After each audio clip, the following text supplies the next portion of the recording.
Hello കൂട്ടുകാരെ, ഇന്നത്തെ സാന്ത്വന ജോയിൻ്റെ എപ്പിസോഡ് വിശേഷങ്ങൾ എന്തൊക്കെയാണെന്ന് നോക്കാം. അതിനു മുൻപ് നിങ്ങൾ ഈ ചാനൽ സബ്സ്ക്രൈബ് ചെയ്തിട്ടില്ലെങ്കിൽ ആദ്യം സബ്സ്ക്രൈബ് ചെയ്യുക, അതിനുശേഷം ലൈക്ക് ചെയ്യുക. അങ്ങനെ മിത്രയും ആര്യനും കൂടിയിട്ടുള്ള സംസാരമാണ് കാണിക്കുന്നത്. ആര്യനാകെ ദേഷ്യമാണ് അലോകിൻ്റെ അടുത്ത്. കാരണം അലോക് അനുവിനെ അത്രയും നന്നായി ഉപദ്രവിക്കുന്നുണ്ടെന്ന് ആര്യന് മനസ്സിലായി. അപ്പോൾ ആര്യം പറയുന്നത്, ഞാൻ അവളെ എങ്ങനെയെങ്കിലും രക്ഷപ്പെടുത്തി ഇങ്ങോട്ട് കൊണ്ടുവരും, അവളവിടെ നരകിക്കാൻ അവളെ വിട്ട് കൊടുക്കാൻ പറ്റില്ല എന്ന്. അപ്പം ഇത്ര ചോദിക്കുന്നൊരു കാര്യമുണ്ട്. അതായത് അവൾ ഇങ്ങോട്ട് വന്നാലും അവളെ പടി കടക്കാൻ പോലും അച്ഛൻ അങ്കിൾ സമ്മതിക്കില്ല. പിന്നെ ഇവിടേക്ക് കൊടുത്തിട്ട് എന്ത് ചെയ്യാനാണ്? പിന്നെ നീ വിചാരിക്കുന്ന പോലെയൊന്നും ആവില്ല കാര്യങ്ങൾ. ചിലപ്പോൾ ഇതിന് കാണാത്തൊരു മറുവശം കൂടി ഉണ്ടാവും. അതായത് അലോകും അനുവും തമ്മിലുള്ള വഴക്ക് മാത്രമേ നമ്മൾ കണ്ടിട്ടുള്ളൂ.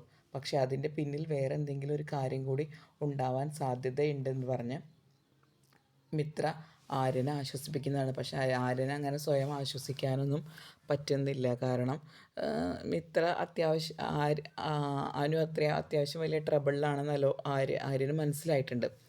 പിന്നെ കാണിക്കുന്നത് നമ്മുടെ മിത്ര അലോകിനെ കാത്ത് റോട്ടിൽ വെയിറ്റ് ചെയ്യണം. അപ്പോൾ രാവിലെ ജോഗിങ്ങിന് പോയിട്ട് തിരിച്ചു വരുന്ന സമയത്താണ് വെയിറ്റ് ചെയ്യുന്നത്. ആ മിത്രയെ കണ്ടിട്ടും മിത്രയോട് സംസാരിക്കുകയൊന്നും ചെയ്യാതെ പോവാണ്. എന്നാലും മിത്ര പറയും, അലോക് നീ ഈ കാണിക്കുന്നത് ശരിയല്ല, അനുവിനെ നീ ഉപദ്രവിച്ച് കഴിഞ്ഞാൽ അത് എനിക്കും കൂടി പ്രശ്നമുണ്ടാക്കും. അതുകൊണ്ട് നീ ദയവ് ഇത് അവളെ ഉപദ്രവിക്കുന്നത് നിർത്തണം, പബ്ലിക്കായിട്ട് ഇങ്ങനെയൊന്നും ചെയ്യാൻ പാടില്ല എന്ന് പറയും. അപ്പോൾ അലോക് പറയും, ഞാൻ പബ്ലിക്കായിട്ട് ചെയ്യാൻ പാടില്ല എന്നല്ലേ ഉള്ളൂ, അല്ലാതെ ചെയ്യാലോ. പിന്നെ ഞാൻ കാരണം നിനക്കൊരു പ്രശ്നം ഉണ്ടാകുന്നെങ്കിൽ ഞാൻ സന്തോഷിക്കുകയുള്ളൂ. കാരണം നീ ഇപ്പം ഞങ്ങളുടെ ശത്രുവാണ്. പണ്ട് നീ എൻ്റെ പെങ്ങളായിരുന്നു. ദേവമംഗലത്ത് എന്ന് നീ പോയോ അന്ന് മുതൽ നീ എൻ്റെ ശത്രുവാണ്. അപ്പോൾ ഞാൻ അനുവിനെ ഉപദ്രവിക്കുമ്പോൾ അത് നിനക്ക് ബുദ്ധിമുട്ടുണ്ടെങ്കിൽ ഞാനും അതിൽ സന്തോഷിക്കുകയുള്ളൂ എന്ന് അലോക് പോവുകയാണ്. പിന്നെ ഭക്ഷണം കഴിക്കാനിരിക്കുന്നത് ദേവമംഗലംകാരെയാണ് കാണിക്കുന്നത്. എല്ലാവരും കൂടി ഒരുമിച്ച് സന്തോഷത്തിലാണ് ഭക്ഷണം കഴിക്കുന്നത്. അപ്പോൾ കടവിലെ കച്ചവടം കൂട്ടാൻ ഒരു പുതിയ ടെക്നിക്ക് പറഞ്ഞിട്ടുണ്ട്. അതായത് കടയിൽ വരുന്ന ആൾക്കാരുടെ വാട്സപ്പ് നമ്പർ വാങ്ങിയിട്ട് ഒരു വാട്സപ്പ് ഗ്രൂപ്പ് ഉണ്ടാക്കുക. എന്നിട്ട് അവർക്ക് ആവശ്യമുള്ള സാധനങ്ങൾ ആ ഗ്രൂപ്പിലിട്ട് കഴിഞ്ഞാൽ നമ്മളത് ഡെലിവറി ചെയ്യാം.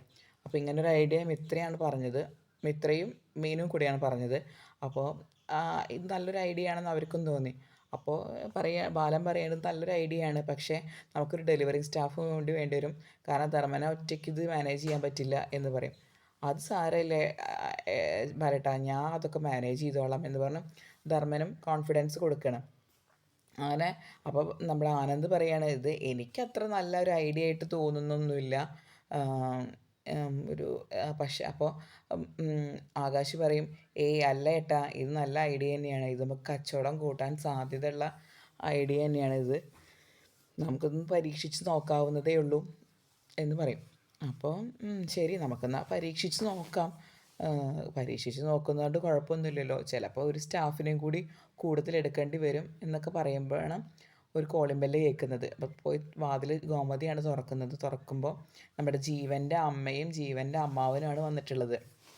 അപ്പോൾ അവരാകെ ദേഷ്യത്തിലാണ്. എന്നാലും അകത്തോട്ട് കയറി വരൂ എന്നൊക്കെ പറയും. അങ്ങനെ അകത്തോട്ട് കയറി വന്ന് ബാലൻ ഭക്ഷണം കഴിക്കുകയാണല്ലോ. അപ്പോൾ അവരൊക്കെ ഭക്ഷണം കഴിക്കൽ നിർത്തിയിട്ട് ബാലൻ വരും. എന്നിട്ട് ചോദിക്കും, ഗോമതി ചായ എടുക്കുമെന്ന് പറയും. അപ്പോൾ അവർ പറയും, ഞങ്ങൾക്ക് ചായ ഒന്നും വേണ്ട, ഞങ്ങൾ സൽക്കാരം സ്വീകരിക്കാനൊന്നും വന്നാലും ഞങ്ങൾ കുറച്ച് കാര്യങ്ങളൊരു നീക്കുപോക്ക് ഉണ്ടാക്കാൻ വന്നതാണ്. ഞങ്ങൾക്ക് കല്യാണമായിട്ട് ഞങ്ങൾ ലക്ഷങ്ങളാണ് പൊടിച്ചത്, അതിൻ്റെ കാര്യത്തിലൊരു തീരുമാനം ഉണ്ടാക്കാൻ വന്നതാണ് എന്ന് പറയും. അപ്പോൾ ഗോമതി പറയും, അല്ല, കല്യാണത്തിൻ്റെ കാര്യത്തിൽ നമുക്ക് രണ്ട് കൂട്ടർക്ക് നഷ്ടം ഉണ്ടായിട്ടുണ്ടല്ലോ, ഓഡിറ്റോറിയത്തിൻ്റെ പൈസയും കാര്യങ്ങളൊക്കെ ഞങ്ങളാണ് കൊടുത്തത് എന്ന് പറയും. അപ്പോൾ ഈ ജീവൻ്റെ അമ്മ പറയാണ്, അത് നിങ്ങൾക്ക് പറയാം, നിങ്ങളുടെ മകൾക്ക് എന്ത് നഷ്ടമാണുള്ളത്? നിങ്ങളുടെ മകളെ കല്യാണം കഴിഞ്ഞില്ലേ, പക്ഷെ ഞങ്ങളുടെ മകൻ്റെ കല്യാണം കഴിഞ്ഞിട്ടില്ല. അവരിനി ഒരു കല്യാണം നോക്കുമ്പോൾ പോലും ഈ ഒരു പ്രശ്നം അത് കാണിക്കും. അപ്പോൾ അതുകൊണ്ട് ഞങ്ങൾക്ക് നഷ്ടപരിഹാരം വേണം, അല്ലെങ്കിൽ ഞങ്ങൾ കേസുമായിട്ട് പോകാനാണ് തീരുമാനിച്ചിരിക്കുന്നത് എന്ന് പറയും. അപ്പോൾ ബാലൻ ചോദിക്കും, നിങ്ങൾ എത്രയാണ് നഷ്ടപരിഹാരം എന്നതുകൊണ്ട് ഉദ്ദേശിക്കുന്നത്? അപ്പോൾ അവർ പറയുന്നത്, ഞങ്ങൾക്ക് 1 കോടി രൂപ നഷ്ടപരിഹാരം വേണം, അല്ലെങ്കിൽ ഞങ്ങൾ കേസുമായിട്ട് പോകാനാണ് വിചാരിക്കുന്നത്. കേസ് പോവുകയും ചെയ്യും, ഞങ്ങളത് ജയിപ്പിച്ചെടുക്കുകയും ചെയ്യും എന്ന് പറയും. അപ്പോൾ 1 കോടി രൂപ എന്ന് കേട്ടോടുകൂടി എല്ലാവരും ഞെട്ടും. കാരണം അത് വലിയൊരു സംഖ്യയാണല്ലോ. അപ്പോൾ മീനു പറയും, നിങ്ങൾ എന്താണ് ഈ പറയുന്നത്, 1 കോടി രൂപ ഇത്രയും വലിയൊരു സംഖ്യയോ? അപ്പോൾ അതൊന്നും ഇവിടുന്ന് തരാൻ പറ്റില്ല, ഇത്രയും വലിയൊരു സംഖ്യയൊന്നും ഇവിടുന്ന് തരാൻ പറ്റില്ല എന്ന് പറയും. അപ്പോൾ അവൾ ആ ജീവൻ്റെ അമ്മ പറയാണ്, അത് നിങ്ങൾ സ്ത്രീകളല്ലല്ലോ ഈ വീട്ടിലെ കാര്യങ്ങൾ തീരുമാനിക്കുന്നത്, ബാലനല്ലേ, ബാലൻ പറയട്ടെ എന്ന് പറയും. അപ്പോൾ ബാലൻ പറയും, ഞാൻ 1,00,00,000 രൂപ വലിയൊരു സംഖ്യ തന്നെയാണ്. ഞാൻ നിങ്ങൾ പ്രശ്നം ഉണ്ടാക്കൊന്നും വേണ്ട, കേസിനും പോണ്ട. കാരണം കേസിന് പോയി കഴിഞ്ഞാൽ അത് വീണ്ടും ഒരു നാണക്കേട് തന്നെയാണ്. അതുകൊണ്ട് 1,00,00,000 രൂപ ഞാൻ തരാമെന്ന് പറയും. അപ്പോൾ അപ്പം നമ്മുടെ ദേവി പറയും, അച്ഛനെന്താ ഈ പറയുന്നത്? 1,00,00,000 രൂപ എന്ന് പറയുമ്പോൾ എത്ര വലിയൊരു സംഖ്യയാണ്, നമ്മളത് എങ്ങനെ കൊടുക്കും? അത് നമ്മളെക്കൊണ്ട് പറ്റുന്നതല്ല, എന്താണ് അച്ഛാ ഈ പറയുന്നത് എന്ന് പറയും. അപ്പോൾ ബാലൻ പറയാണ്, സാരമില്ല മോളെ, എല്ലാം ഇപ്പോൾ ഇനി ഇതും കൂടിയുള്ളൊരു കുറവുണ്ടായിരുന്നുള്ളൂ, അപ്പോൾ അതും കൂടി അങ്ങ് ആയിക്കോട്ടെ എന്ന് പറഞ്ഞ് ബാലൻ പൈസ എങ്ങനെയെങ്കിലും പൈസ ഉണ്ടാക്കി കൊടുക്കണം എന്നുള്ളൊരു ഉറപ്പിൽ തന്നെയാണ് ബാലൻ നിൽക്കുന്നത്. അപ്പോൾ അവർ പറയാണ്, ഞങ്ങളിപ്പോൾ പോകാം, ഞങ്ങളിതാ ഇപ്പോൾ പോവാണ്, നിങ്ങളിതിൽ വാക്ക് മാറ്റൊന്നുമില്ല എന്ന് വിചാരിക്കുന്നു എന്ന് പറഞ്ഞ് അവരവിടെ നിന്ന് ദേഷ്യത്തിലാണ്, പക്ഷെ അവർ പോവുകയാണ്. അപ്പോൾ ഇതാലോചിച്ചിട്ട് അവിടെ ഉള്ള എല്ലാവർക്കും ടെൻഷനായി. കാരണം ആകെ അനുവിൻ്റെ കല്യാണ സമയത്ത് തന്നെ 75 പവനും 10 ലക്ഷം കാറും എന്നൊക്കെയാണ് പറഞ്ഞിരുന്നത്. ആ പൈസ ഉണ്ടാക്കാൻ തന്നെ നല്ല ബുദ്ധിമുട്ടാണ് എന്നൊക്കെ പറഞ്ഞിട്ടാണ് അവർ നിന്നിരുന്നത്. അപ്പോൾ അതിനിടയിലാണ് ഇപ്പോൾ ഈ 1,00,00,000. പിന്നെ നമ്മുടെ അശോകനും മിത്രയും പുറത്ത് വെച്ച് കാണുന്നതാണ് കാണിക്കുന്നത്. അപ്പോൾ മിത്ര അച്ഛ എന്ന് വിളിച്ച് അടുത്തോട്ട് പോവും.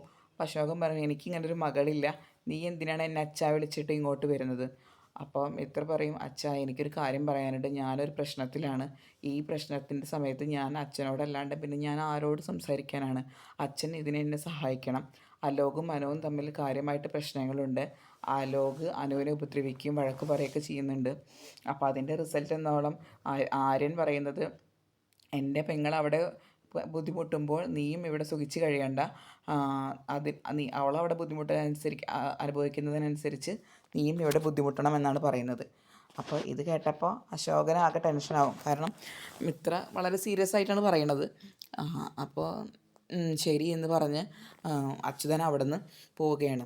ശരിക്കും മിത്ര ഈ പറഞ്ഞതൊരു കള്ളമാണ്. കാരണം അച്യുതൻ ഇതിലിടപെട്ടാൽ മാത്രമേ ഈ ഒരു പ്രശ്നത്തിൽ എങ്ങനെയെങ്കിലും ഒരു സൊല്യൂഷൻ ഉണ്ടാവുള്ളൂ എന്ന് മിത്രയ്ക്ക് മനസ്സിലായിട്ടുണ്ട്. അപ്പോൾ അതുകൊണ്ടാണ് മിത്ര ഇങ്ങനെ ഒരു കള്ളം പറഞ്ഞത്. അപ്പോൾ അച്യുതൻ ആകെ ദേഷ്യത്തിലാണ്. അച്യുതൻ അവിടെ നിന്ന് പോകുന്നത് വളരെ ദേഷ്യത്തിലാണ്. എന്നിട്ട് അച്യുതൻ കൃഷ്ണമംഗലത്തേക്കാണ് പോകുന്നത്. പിന്നെ കാണിക്കുന്നത് നമ്മുടെ അനുശ്രീയാണ്. അനുശ്രീയും ലോകിനെയാണ് കാണിക്കുന്നത്. അനുശ്രീ റൂമിലിരുന്ന് ഇങ്ങനെ മൊബൈലൊക്കെ നോക്കിക്കൊണ്ട് ആപ്പിൾ കഴിച്ചുകൊണ്ടിരിക്കുന്ന സമയത്താണ് അലോക് വരുന്നത്. അപ്പോൾ അലോക് പറയും, നമ്മളന്ന് കണ്ട ആ ഇളനീർക്കാരനെ ഇനിയും കൂടി ഒന്ന് കണ്ടു കഴിഞ്ഞാൽ അവൻ എന്തെങ്കിലും ഞാൻ കൊടുക്കും. കാരണം അവനെക്കൊണ്ട് എനിക്ക് അത്രയ്ക്ക് ഉപകാരമാണ് ഉണ്ടായിട്ടുള്ളത്. എല്ലാവരും അറിഞ്ഞു നിൻ്റെ കാര്യം, നിന്നെ ഉപദ്രവിക്കുന്ന കാര്യം, എല്ലാവരുടെയും മനസ്സ് വേദനിക്കുന്നുണ്ട്, എല്ലാവരും എന്നോട് വക്കാലത്ത് പറയാൻ വന്നിട്ടുണ്ട്, എനിക്ക് സന്തോഷമായി എന്ന് പറഞ്ഞ് അലോകനെ ആഘോഷിക്കുകയാണ്. അപ്പോൾ അനു പറയും, എനിക്ക് അലോകിനോടൊരു കാര്യം പറയാനുണ്ട്, വേറൊന്നുമില്ല, എനിക്ക് കുറച്ച് ഡ്രസ്സ് വേണം. എൻ്റെ ഡ്രസ്സുകൾ ആൻറ്റി വാങ്ങി തന്ന കുറച്ച് ഡ്രസ്സുകൾ മാത്രമേ ഉള്ളൂ. അപ്പോൾ എനിക്ക് ഡ്രസ്സുകളില്ല, അതുകൊണ്ട് എനിക്ക് ഡ്രസ്സ് വാങ്ങിത്തരണം. അലോക് എൻ്റെ കൂടെ ഒന്ന് കടയിലേക്ക് വരണം. അപ്പോൾ അലോക് പറയും, ഇല്ലില്ല, നിനക്ക് നീ ഉള്ള ഡ്രസ്സൊക്കെ ഇങ്ങോട്ട് ഇട്ടാൽ മതി, എനിക്ക് വരാനൊന്നും പറ്റില്ല എന്ന് പറയും. അങ്ങനെ അലോകും അനുവും കൂടി വഴക്ക് കൂടിയിട്ട് അലോക് പുറത്തേക്ക് ഇറങ്ങി പോകുമ്പോൾ വാതിലിൻ്റെ പുറത്ത് അച്യുതനും അശോകനും ഉണ്ടാവും. അപ്പോൾ അവരിതൊക്കെ കേട്ടുകൊണ്ടാണ് നിൽക്കുന്നത്. അപ്പോൾ അശോകൻ അലോകിനെ ചീത്ത പറയും, നീ എന്തൊക്കെയാണ് ഈ പറയുന്നത്? നീ അനു ഡ്രസ്സ് വാങ്ങിക്കണമെന്ന് പറഞ്ഞിട്ട് നീ എന്താണ് വാങ്ങി കൊടുക്കാത്തത് എന്നൊക്കെ പറഞ്ഞ് അശോകൻ കുറേ അലോകിനെ വഴക്ക് പറയും. നീ പിന്നെ അനുവിനെ ഉപദ്രവിക്കുന്നുണ്ടെന്ന് ഞാൻ കേട്ടല്ലോ.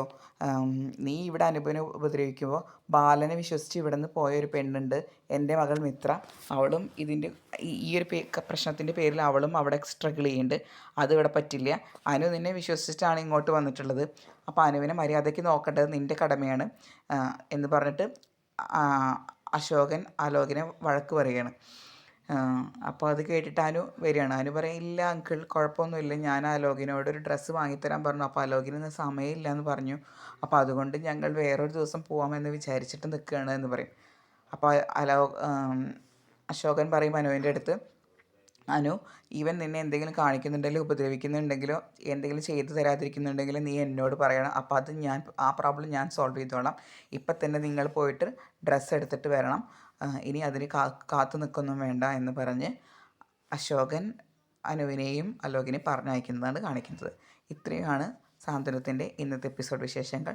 നിങ്ങൾ ഈ ചാനൽ സബ്സ്ക്രൈബ് ചെയ്തിട്ടില്ലെങ്കിൽ ആദ്യം സബ്സ്ക്രൈബ് ചെയ്യുക, അതിനുശേഷം ലൈക്ക് ചെയ്യുക.